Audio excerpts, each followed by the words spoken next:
저희가 2016년부터 계속 단쪽을 하면서 여러 가지 청주시하고 의견을 계속 제시하면서 대안을 같이 만들자고 했는데 잘 안 돼서 정말 엄청나게 힘들고 이런 것들을 또 이런 자리에서 이제 발표를 하게 되니까요. 자료를 만드는데 되게 힘들었어요. 제가 새벽까지 발표 자료를 만들느라고 별로 잘 만들지도 못했는데 한번 좀 설명으로서 부족한 거는 제가 하도록 하겠습니다. 일단 포인트 도시공원 일몰제는 뭐 많이 들으셔서 아실 것 같아요. 그렇죠? 이제 도시공원 일몰제 많이 들어보긴 했는데 과연 도시공원 일몰제가 어떤 내용이고 이곳에서 어떤 문제가 있는지를 좀 간략하면서 좀 쉽게 한번 제가 설명해 보려고 하다 보니까 자료를 이렇게 어려운 말이 상당히 많아요. 이게 행정 용어라든지 법률 용어라든지 이런 집행 용어들이 하도 많다 보니까 저도 막 그거 하나하나 해서 이걸 어떻게 설명해야 될까 고민하다 보니까 좀 준비하는 시간이 오래 걸렸는데요. 도시공원 일몰제가 무엇인지 이건 아마 다 아실 거예요. 말처럼 도시공원으로 지정을 했는데 지정만 해놓고 또 조성을 하지 않은 것이 기간이 90년 동안 하지 않으면 이제 도시공원 효력이 자동적으로 소멸되는 것을 말합니다. 그래서 이런 것들이 이렇게 시행하게 된 배경은 이렇습니다. 1999년도에 경기도 성남시에서 개인 사유지에 1982년도 학교시설로다가 도시계획시설 중에 하나인 학교시설로다가 사유지를 지정을 합니다. 그런데 97년까지 조성하지 않고 계속 장기간 행위 제한을 받고 있었던 거죠. 그러니까 토지주가 이제 그거 관련해서 손해배에 대한 헌법 소원 심판 청구를 냈습니다. 그래서 이제 그거 관련해 갖고 헌법재판소에서는 토지재산권의 사회적 구속성과 그리고 사유재산권의 보장 간의 우선순위를 다투는 쟁점으로다가 심리가 진행이 되었고요. 결국에는 10월 21일 날 찬성 7인, 반대 2인으로다가 불합치 판결을 받습니다. 그래서 여기 결정 요지는 뭐냐면 쟁점되는 이 두 가지는 모두 헌법이 보장되는 가치이긴 하지만 장기간의 재산권 제한은 부당하다는 의견을 제시를 합니다.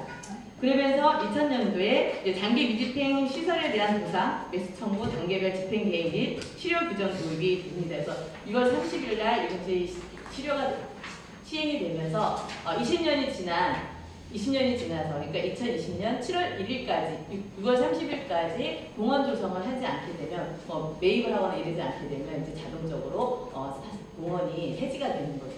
그래서 이제 그것이 얼마 안 남았는데요. 그러다 보니까 이제 이렇게 99년도에 헌법재판소 이런 판결이 나다 보니까 개인 소유주들이 많은 그런 헌법소원을 냅니다. 그래서 헌법재판소가 처음에는 우리 많은 사람들이 사유재산권만 보장하는 판결이 아니냐 이런 비판을 하는데 사실은 그것과는 사실 다릅니다. 공원일몰제가 도입된 계기는 이제 학교 부지 이렇게 토지에 관한 것들을 대해서만 이렇게 그것을 문제 제기를 한 건데 그러면서 사람들이 많이 2005년도, 2002년도, 2003년도 헌법 소원을 죄송합니다.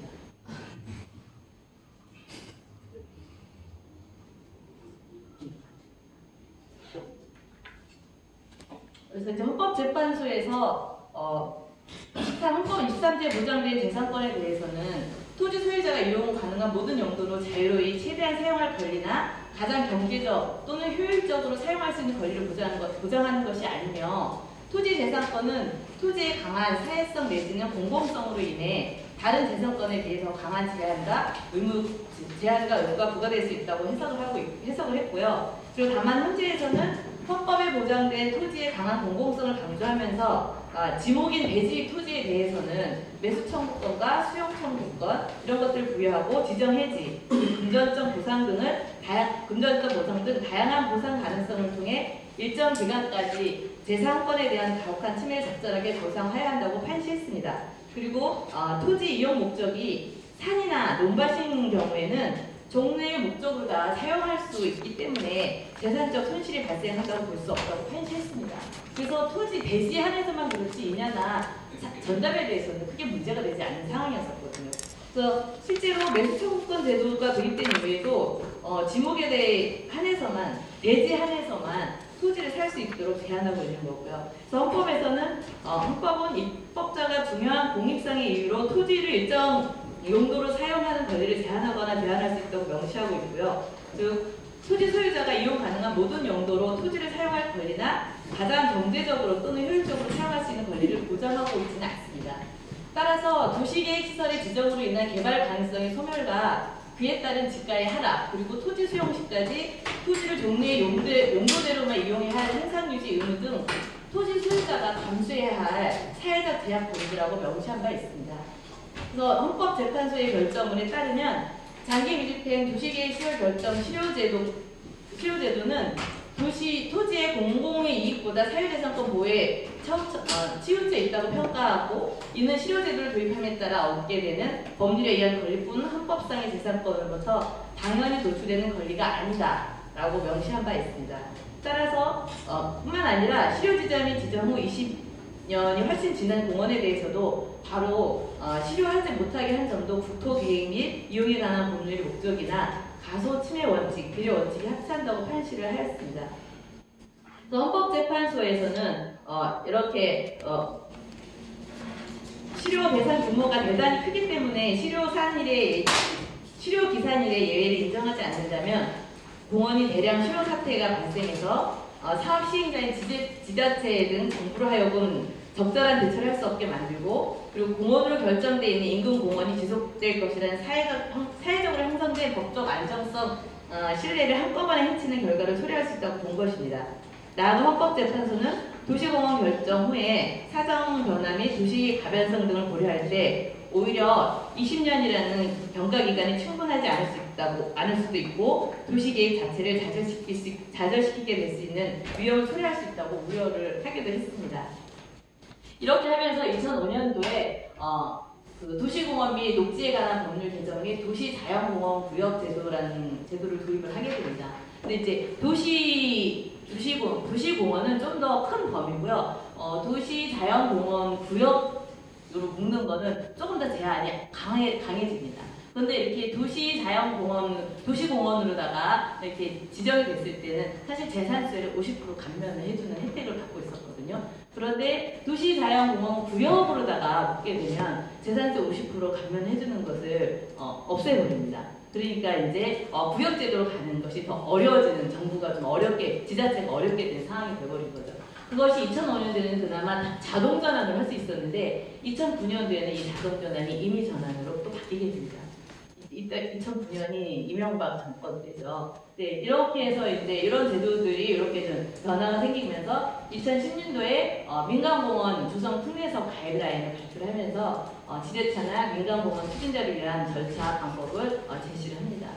그래서 이제 얼마 안 남았죠. 2020년 밀집행 도시공원 7월 1일이 되면 밀집행 도시공원이 효력을 상실을 하게 되는 거고요. 그렇기 때문에 실효 이전에 저희는 장기 밀집행 도시공원 해결을 위한 적극적인 대응이 필요한 상황입니다. 그러면 이 도시공원 일몰제로 인해서 발생되는 문제점이 무엇인가? 가장 큰 문제점은 그동안 시민들이 그냥 편하게 공원으로 생각하고 이용했던 것이 제한을 받을 수 있는 것입니다. 이제 재산권 행사를 할 수 있기 때문에 내 산꼭대기가 내 땅인데 지자체가 내 땅을 안 사줬으면 이 등산로 나 폐쇄할 거야. 그럼 너희들 이용하지 마. 거기 지구 못 짓다 해도 이렇게 할 수가 있다는 거예요. 그리고 또 이제 뭐 그 산 중턱이나 우회는 개발이 어렵지만 이렇게 도로나 이렇게 인접해 있는 데는 사실은 개발이 쉽게 될 수가 있잖아요. 그렇게 되는데 난개발 우려가 됩니다. 그래서 도시공원 일몰제에 대한 대응 방안으로는 이 5가지를 좀 줄 수 있는데요. 가장 좋은 건 사실 전체 매입입니다. 돈이 있으면 전체 매입을 하면 좋죠. 근데 1조 7,805억 되게 숫자가 커서 이런 건 불러본 적이 없어서요. 이게 이제 청주시가 68개의 그 토지 매입을 하게 되는 그 비용이고요. 이렇게 예산이 좀 투입이 돼야 되고요. 전체 매입을 한다고 하면. 근데 전체 매입이 어려우면 도시자연공원 구역 지정을 할 수 있는 방법도 있고요. 그리고 그냥 해제를 하고 도시계획적 관리를 통해서 여러 가지 이제 개발 허가 제한을 할 수 있는 조례나 이런 걸 만들어서 난개발이나 이런 것들을 막고 공원을 유지할 수 있는 방법도 있고요. 그리고 난개발이 우려되는 지점이나 이런 등산로를 우선 매입을 해서 그런 문제점을 해결할 수 있는 방법도 있습니다. 그리고 정말 안 될 때는 이제 마지막으로 저희 대책에서는 민간공무원 조성 특례 사업의 사실은 마지막 방안이다라고 저희는 생각을 하고 있거든요. 그럼 여기서 하나하나 좀 살펴보도록 하겠습니다.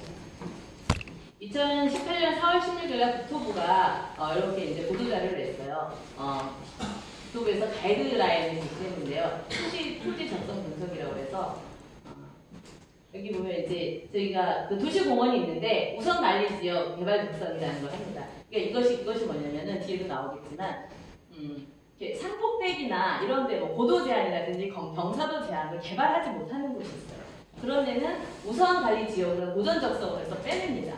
빼놓고 정말 개발이 될 만한 곳, 고도 제한에도 안 걸리고 토보에도 안 걸리고 인접해 있고 여러 가지 개발이 용이한 곳을 우선 지역으로다가 선정을 합니다. 그래서 우선 지역으로 선정해서 거기에 맞는 이제 방법들을 찾아내는 거죠. 그랬을 때 이렇게 보면 여기 공원 조성을 개발 작성을 해서 공원 조성을 할 때 토지 매입을 해서 공원을 조성하는 방법이 있고요. 그 다음에는 이제 민간 개발을 해서 조성하는 방법이 있는데 토지 매입 조성에서 하는 건 서울시와 전주시가 이런 방법을 택하고 있고요. 청주시는 오로지 유일하게 이것밖에 없다라는 방법을 계속 민간 개발만 지금 추진을 하고 있습니다.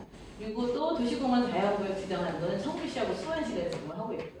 전주시 같은 경우는 이제 도시계획 관리 방안을 통해서 이렇게 이제 여러 가지 문제점을 해결하려고 하고 있습니다. 그리고 우선관리 지역의 도전적성 이제 해제가 되더라도 개발의 위험성이 없는 곳은 천천히 단계적으로 해제를 하지만 이후에는 좀 이게 어쨌든 공원으로 시민들이 이용을 하려면 사실은 좀 차후에 단계적으로 매입을 할 필요는 있다고 생각합니다. 그래서 여기 보면은 이제 그런 관리지역보다 개발 작성을 할 때 여러 가지 이런 공법적 제한구역이 있고 물리적 제한구역이 있어요. 이거는 여기 설명이 나왔는데 이런 것들을 공법적 제한구역이라고 표현을 하고요. 물리적 제한구역은 이제 경사도라든지 폭업 이런 것들을 이렇게 표현을 합니다. 감사합니다. 그랬을 때 청주시가 매입해야 될 것을 확인해 보면요. 청주시가 27년까지 68개 공원을 토지를 일모제 대상이 되는 게 68개입니다. 그러면 토지 매입비가 1조 7,805억 원이에요. 근데 이 중에 사실 국공유지는 해지가 되고 사실 개발될 우려가 없거든요. 근데 청주시는 개발될 가능성이 조금이라도 있대요. 그래서 이것도 매입해야 된다고, 돈 주고 사야 된다고, 돈을 들여야 된다고 얘기를 하고 있고요. 그래서 이것보다는 보면 사유지가 우선 먼저 사들여야 될 것이다. 그렇게 되면은 43%가 국공유지고 사유지는 57%거든요. 일단 57%. 1조 6천억 원에 대해서 1조 68억에 대해서만 일단 예산을 좀 따져보고요. 이거는 68개 공원일 때 그런 거고요. 2020년 38개 공원일 때는 토지 매입비는 8,513억입니다. 이 계산은 어떻게 나왔냐면 그 면적에다가 곱하기 20만 원을 했어요. 사실은 산이 그 제곱미터당 20만 원씩 내는 건 상당히 비싼 가격이잖아요. 그런데 청주시 같은 경우는 이 공원 일몰지에서 민간개발 통해 사업으로 개발하겠다고 했기 때문에 땅값을 너무 많이 올려놓은 거예요. 그래서 저희가 이제 어쨌든 추정을 할 때 적게 추정하면 나중에 문제가 될 수 있으니까 최대한 20만 원으로다가 환산을 해서 이렇게 추정을 한 거고요. 그렇게 되면은 8,513억 원이 되는데 이 중에도 또 38개 공원 중에 공유지가 국공유지가 21%입니다. 또 이거 제외하면 6,692억 원이 살입니다. 그러면 이 돈이 들어가게 되는 거죠. 근데 청주시는 계속 1조 8천억 원이 든다라고 저희 시민들에게 얘기를 하고 있는 거죠. 그랬을 때 이렇게 공원비 6,692억 원 중에 아까 얘기했던 개발 적성 사유지, 좀 개발이 용이한 사유지는 40%입니다. 그리고 보전 적성 사유지는 60%예요. 폐지가 되고 개발되기 산꼭대기 같은 사실 개발되기 어렵거든요. 이런 데는 이런 데보다는 일단 우선순위로 개발 작성 사유지를 먼저 사드리려면 2,692억 원만 있으면 됩니다. 사실 적은 돈은 아니죠. 근데 제가 이걸 따져보면 청주시 1년 예산이 2조 3천억 원인데 이거의 11%예요. 사실은 1년에 11% 못 들이겠어요? 되게 가능할 것 같은데 이게 1년이 안 되면 조금씩 해서 한 반반씩 해도 2년이면 5%씩 해도 2년이면 되고요. 3%씩 해도 3, 4년이면 필요한 땅 살 수 있거든요. 근데 청주시는 2005년부터 18년까지 청주시 공원 조성 비용을 330억밖에 안 들였대요. 근데 이거를 많이 했다고 우리 시장은 자랑스럽게 브리핑 자료에 큰 소리로 얘기를 하시더라고요. 근데 이거 계산해보면 14년 동안 연간 23억밖에 들이지 않았어요. 그래서 뭐 복집이라든지 여러 가지 비용을 먼저 우선순위에 두다 보면 사실 공원에 들어가는 비용은 공원상 뭐 400억도 투입하기 어렵다 이렇게 청주시는 얘기를 하고 있는데 저는 이거는 예산의 문제가 아니라 저는 사실 의지의 문제라고 생각합니다. 우리 시민단체 사람들 얘기하죠. 시청사 건립하는 거 좀 늦게 하고 공원 먼저 사주면 되지 않겠냐 이런 얘기 되게 많이 하는데 왜 이런 것들을 그네들 귀에는 잘 안 들어갈지 모르겠어요. 이렇게 해서 토지 매입을 할 때 드는 돈은 어쨌든 추정을 해보면 이 정도 들기 때문에 그렇지만 이후에도 토지 매입을 이제 어차피 들어가야 필요한 돈들은 이제 차후에 조금씩 이렇게 준비를 해서 좀 하면 될 것 같고요. 토지 매입이 어려우면 그 다음에는 이제 요거는 뭐 다른 지자체인데 다른 지자체 얘기해봐야 별 의미가 없어가지고 얘기하겠습니다. 도시자연공원 구역 지정 제도입니다. 사실 이거는 돈 안 들이고 그냥 지정하면 그냥 이용할 수 있는 거거든요. 그런데 문제는 뭐냐, 아까 말씀드렸듯이 재산세 50% 감면해주는 것도 안 되고요. 지금 토지 소유주들이 20년 되기만 기다렸는데 그러면 이제 내가 재산권 행사할 수 있는데 또다시 이걸 지정을 한다 그러면 반발이 심하겠죠. 그래서 사실은 여기를 보면 도시자연공원 공원을 결정된 이유는 장기가 미조성된 상태로 남아있는 경우가 많아 사회재산권 침해가 우려가 있고 도시자연공원에서 엄격한 행위 제한이 수반되어 민원이 자주 발생하는 문제가 있어 이를 개선하기 위하여 도시자연공원을 폐지하고 도시자연공원 구역으로 변경하는 제도가 도입이 된 거예요. 사실은 그 대응으로다가 도시공원 일몰제 대응 방안으로다가 공원 구역으로 지정하는 것이 만들어졌는데 이제 그것을 그냥 예전처럼 도시공원이랑 똑같이 재산세 50% 감면해주고 하면 지자체가 그 토지들 반발이 뭐 그냥 그전이랑 별 차이 없으니까 문제가 없겠다 하고 했는데 아예 재산세 반을 혜택을 받았던 거를 그걸 못 받게 더 내라고 하니까 이제 반발이 심하겠죠. 일부러 정부는 이런 것들이 다 이명박 박근혜 때 이루어지는 상황들이거든요. 그래서 도시자연공원 구역을 지정한 것이 2015년도에 청주는 5개 지역을 했어요. 그래서 그중에 우리가 잘 알고 있는 산은 오암산 공원산은 지정이 됐습니다. 그래서 도시공원 일몰제로 해결이 됐는데 아까 말씀드린 것처럼 50% 감면받던 거를 못 받게 됐어요. 그래서 투지들 반발이 되게 심했어요. 뭐 공무원들 관련된 공무원들은 그때 그 민원 토지들의 민원 다시 저희 받고 싶지 않다. 그래서 도시자연공원 구역으로 지정하는 건 어렵다 이런 얘기 하기도 하더라고요. 그 투지들의 민원이 85만 시민이 몇 프로가 될지 모르겠어요. 그래서 청주시에서는 2019년 2월에 감면 혜택하는 조례를 제정을 했습니다. 그래서 그런 혜택을 다시 돌려주는 걸 하고요. 그래서 불용산 같은 경우는 이제 여기 왜 불용산을 넣냐면 사실은 지금 청주시가 이따 뒤에 얘기했지만 7개 공원을 민간개발 특례사업 시행 절차를 지금 진행을 하고 있거든요. 그랬을 때 불용산이 그 중에 그 공원 중에 제일 그 생태적인 그런 환경이라든지 이런 것이 가장 좋습니다. 그래서 불용산 같은 경우는 사실 그리고 청주시도 여기 2030 도시기본계획의 대표공원으로 사실 설정까지 해냈어요. 그럼에도 불구하고 이걸 민간개발 특례사업으로 또 하겠다고 지금 청주는 계속 고집을 피우고 있는 거거든요. 민간개발공원을 하게 되면 이제 70%는 공원 유치하지만 30%는 저희가 이제 아파트를 짓는데 그 30%에 해당되는 아파트가 불용공원이 엄청 크거든요. 4차 세대가 들어옵니다. 그리고 여기는 워낙 규모가 크기 때문에 다양한 행정적 절차를 밟아야 돼요. 환경영향 평가도 해야 되고 도로교통영향 평가도 해야 되고 그러면 시기적으로도 잠두봉이 불용산보다 한참 적은 규모인데도 불구하고 30개월이 걸렸거든요. 근데 아직 1년 조금 더 남았는데 그게 가능하다고 합니다. 청주시. 어떤 꼼수를 부릴지 모르겠지만. 도시자연공원 지정으로다가 서울시는 그래서 거의 도시자연공원 구역 지정으로다가 하려고 가고 있어요. 그런데 이제 문제는 뭐냐면 도시자연공원 구역으로 지정이 되면 사실 안 사들여도 되거든요. 그렇지만 그러면 재산권 침해가 되는 것이 또 토지 소유자한테 문제가 되니까 서울시 같은 경우는 반드시 이 공원을 우리는 사는 것을 전제로 도시공원 구역으로 지정을 하겠다. 구역으로 지정을 하겠다. 이런 제도를 하고 또 토지주들을 설득을 시킵니다. 그래서 서울시는 계속적으로 이제 그런 노력을 해오고 있고요. 그리고 그거 관련해서 이제 많은 정부에다가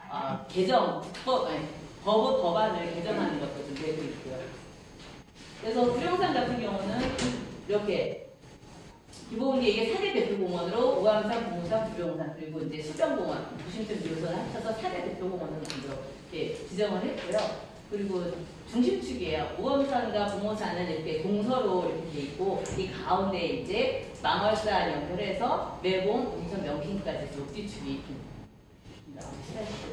그래서 이런 곳은 도시 자연공원구역으로 되는 단식구역이고 이렇게 두꺼비 서식자를 천연기념을 해서 500종이 넘는 생물종이 거기 서식하고 살고 있어요. 되게 생태계가 아직까지 도심 한가운데 있는 산에서는 되게 좋은 그런 곳임에도 불구하고 청주시는 이것을 지금 없애려고 하고 있죠. 그리고 수해 인구원 조절에도 부모산과 우범산에 비해서 구룡공원은 수해 인구가 27년 상당히 많이 하고 있거든요. 그리고 그 다음 방법으로는 해제구 도시계획적 관리 방안을 해서 이렇게 이제 이건 전주시 사례인데요. 그냥 실효하게 두고 다양한 개발 제한 행위를 규제를 통해서 뭐 고도라든지 폭우라든지 이런 걸 통해서 이제 개발을 못하게 막는 겁니다. 이것을 보면 참 청주시가 20도면 요때 혹시 기억나는지 모르겠어요. 저기가 청주 청원 통합되면서 청원군은 15도였어요 경사도가. 근데 청주시가 20도였거든요. 근데 이거를 15도로 낮추느냐 20도로 하느냐 할 때 청원군에서 그러면 우리 청원군 손해볼 게 너무 많으니까 이것만 경사도 20도로 해달라. 이렇게 해서 경사도가 20도가 됐거든요. 보시다시피 제일 높습니다. 그리고 표고 제한, 고도 제한은 청주시는 없는데 이런 것들 이제 조례로서 만들어 놓으면 사실은 해당이 실효가 돼도 개발하기가 어려운 것들 이런 것들은 이제 전주시가 좀 이용을 하고 있고요. 요거는 이제 우선 매입을 하자는 거예요. 이거 구룡산 지도인데요. 정말로 난개발이 될 곳 그리고 등산로 같은 데는 우선 매입을 해서 시민들이 이용을 할 수도 있고 난개발을 막아내자는 거죠. 근데 한국도 시장은 이거를 알박기라고 표현을 하더라고요. 알박기 개념을 모르시는 것 같아요. 그렇죠. 알박기는 내가 뭔가를 이득을 취해서 하는 건데 청주시가 자기 이득을 취해서 하는 건 아닌 거잖아요. 또 이런 것들의 방법이 있고요. 그래서 구룡산 같은 경우는 이런 식으로 하게 되면 이제 여기 보면 M, N 이런 데는 사실은 상관이 없어요. 매입을 안 해도 되는 곳이에요. 그래서 매입을 해야 될 곳은 이제 B 이 부분은 우선 매입해야 되는 거거든요. 이런 것들을 한다고 하면은 돈이 많이 들지 않아요. 매입비가 우선 매입비가 290억, 300억이면 충분히 매입할 수 있거든요. 그래서 이런 것들을 충분히 할 수 있는데 그래서 이거 뭐 탈도 이러면서 맨날 예산이 없다고 하는데 결국 그건 아니다라는 걸 좀 말씀드리고요. 민간공원 조성 특례 사업이 이렇게 만들어져 있습니다. 그런데 이제 이것이 어떻게 되냐면 10만 제곱미터 했던 것들이 2015년도 박근혜 정권 때 5만 제곱미터로가 안하가 돼요. 그리고 20%를 개발하고 80%를 기부 체납하게 되는데 이거를 30%로 늘려두고 70 기부 체납하는 것을 줄어듭니다. 이렇게 하면서 이제 민간개발 특례 사업이 막 붐이 일어나기 시작한 거예요. 그래서 청주시가 이렇게 지금 민간개발을 하겠다고 하는 거고 지금 구룡공원만 아직 절차를 안 밟고 있고요. 통일사 결정은 이렇고요. 이걸 보면 30%하고 70%잖아요. 비공원 시설이 30%고 공원 시설을 70% 기부 체납하게 돼 있는데 30%, 28%, 29%, 29%. 여기도 26%, 27%, 29% 이렇게 됩니다. 근데 저희가 민간법원을 쓸 때 강주시 사례를 좀 들었어요. 강주시는요, 여기 보면 비공원 대상 면적이 6.9%, 12%, 제일 많은 게 13.5%예요. 왜 이렇게 되냐면 여기 보면 원형 보존 면적과요, 집중공원 보존 면적이 있어요. 원형 보존 면적은 그냥 그대로 둬라. 거기다가 돈 들이지 말고 그냥 두고 정말로 좀 집중해서 공원 조성해야 될 곳을 최소화해서 거기에 비용을 줄이고 그러면서 비공원 시설을 좀 줄여나가자. 이것이 거버넌스 논의가 돼서 이렇게 비공원 시설을 축소해나갔거든요. 청주시는 그럴 의지가 전혀 없더라고요. 그래서 이렇게 타 시도가 정말 잘하고 있는데 참 안타깝습니다. 대전 같은 경우는 뭐 저희랑 비슷하게 매봉공원이 있는데 거기는 도시계획 재심의를 하는 데서 부결시켰어요.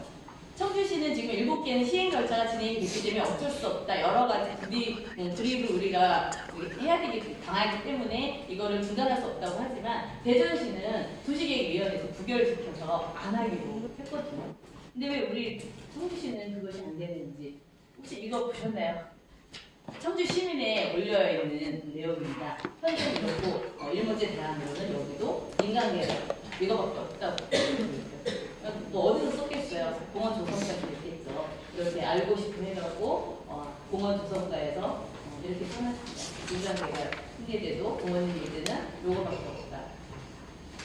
근데 사실은 청주시가 돈이 없다고 하지만 사실은 처음에도 말씀드렸지만 의지가 되게 정말 없다. 많이 아마 시장에 시장이 많이 접했을 때 그런 거 많이 느끼잖아요. 그래서 돈이 없다고 하면 아까 부동산을 매입하는데 300억이 든다고 했을 때 저희가 보면 트러스트 운동을 해서 그럼 우리 시민들도 보태자. 그래서 최소한 시민들이 최소는 아니지만 정말 최대 모아서 한 100억까지 우리 시민들의 힘을 한번 보여주자 이렇게 저희가 이제 트러스트 운동을 좀 진행을 하고 있고요. 한 2주 전에 저희가 발대식을 했습니다. 그래서 여기 참여 방법 이런 게 있고요. 그리고 이제 이런 혜택을 드리고 시민들 뿐만 아니라 기업들, 사실 시민들이 내는 돈은 많지 않을 것 같아요. 기업들이 같이 후원할 수 있게 여기 계신 분들이 좀 아는 기업가가 있으면 이런 걸 같이 좀 동참해서 우리가 도시공원을 지키는데 같이 좀 동참해달라고 좀 부탁을 드렸으면 좋겠습니다. 짧게 하려고 했는데 길어졌어요. 죄송합니다. 마치겠습니다.